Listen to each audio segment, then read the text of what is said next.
ourselves yet again in another crisis situation. And this happens only 3 months after the last crisis meeting, from crisis to crisis. And this time it is even worse than in August, when I had to come to Brussels in the middle of August to avoid the previous crisis.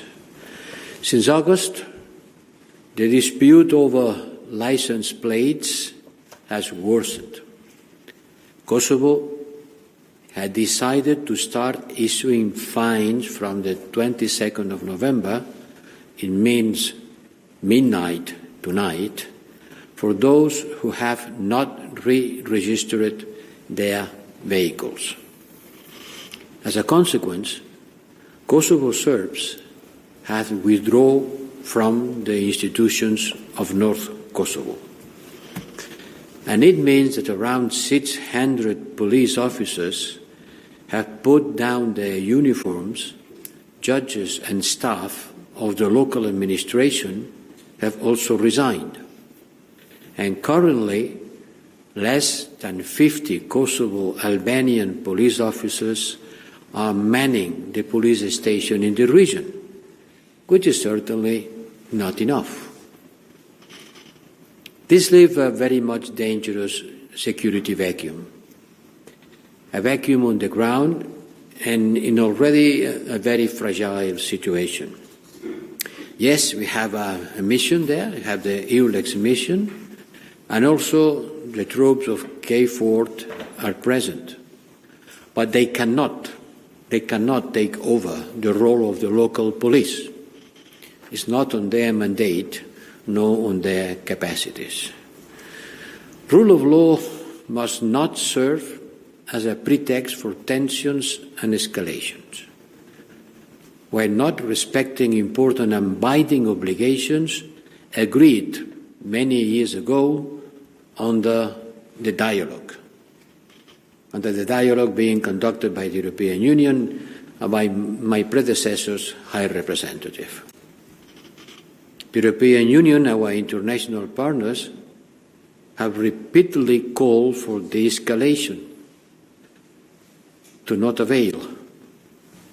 And this meeting today was about the responsibility of leaders to urgently de-escalate the situation, to ensure that peace and stability is reestablished and, most importantly, will prevail, avoiding a crisis of very grave consequences.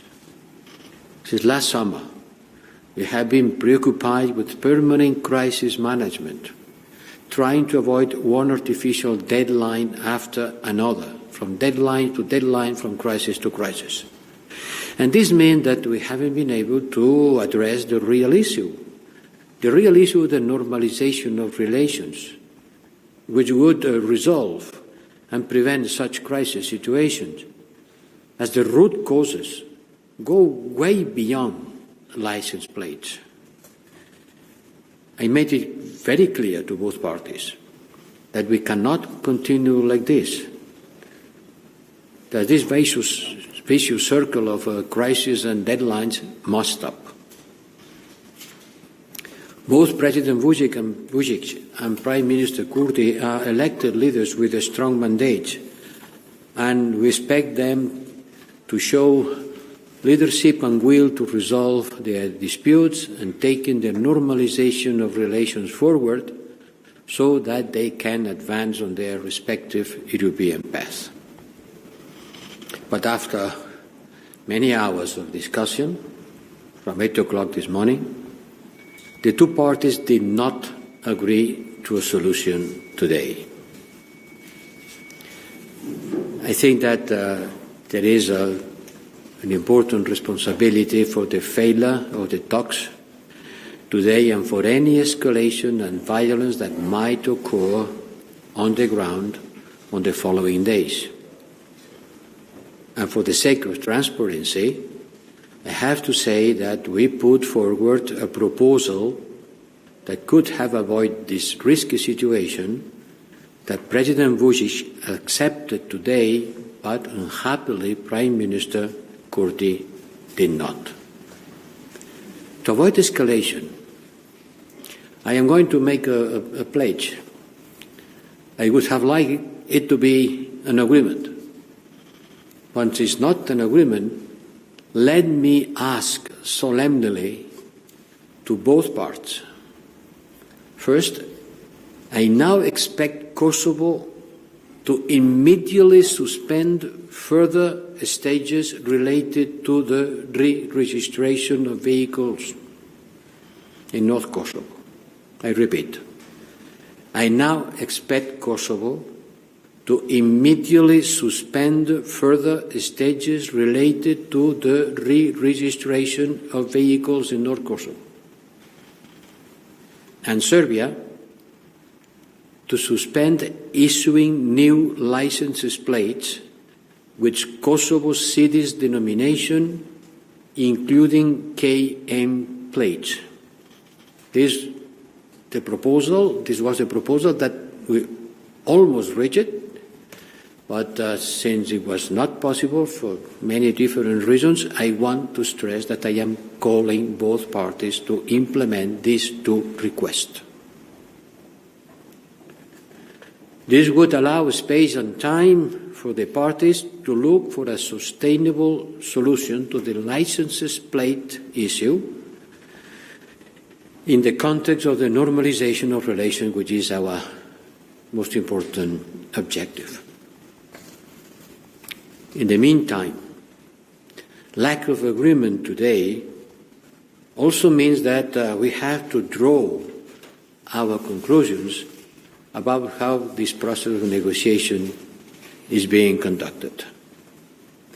I will inform member states, will inform my colleagues, foreign affairs ministers, and our partners about the behavior of the different parties and the lack of respect for international legal obligations. And I have to say this goes particularly for Kosovo. I know this sends a very negative political signal. In closing, I made it very clear to both leaders that if the European Union accession is their ultimate objective, one to which they have both committed, we expect them to act accordingly with that. From my side, I will keep the dialogue very high on my agenda, with the support of the European Union Special Representative Miroslav Lajcak. And I want to praise him for his work, for his patience, for his strong commitment. By the proposal that together we have tabled, that received strong support from France and Germany, and I still think is the possible way out of this crisis, with the perspective of normalization and full fulfillment of any engagement, commitment, and agreements. I hope that both parties will fulfill according with my request in order to avoid a further escalation and a new dangerous crisis. Thank you. Thank you. That concludes the statement to the press.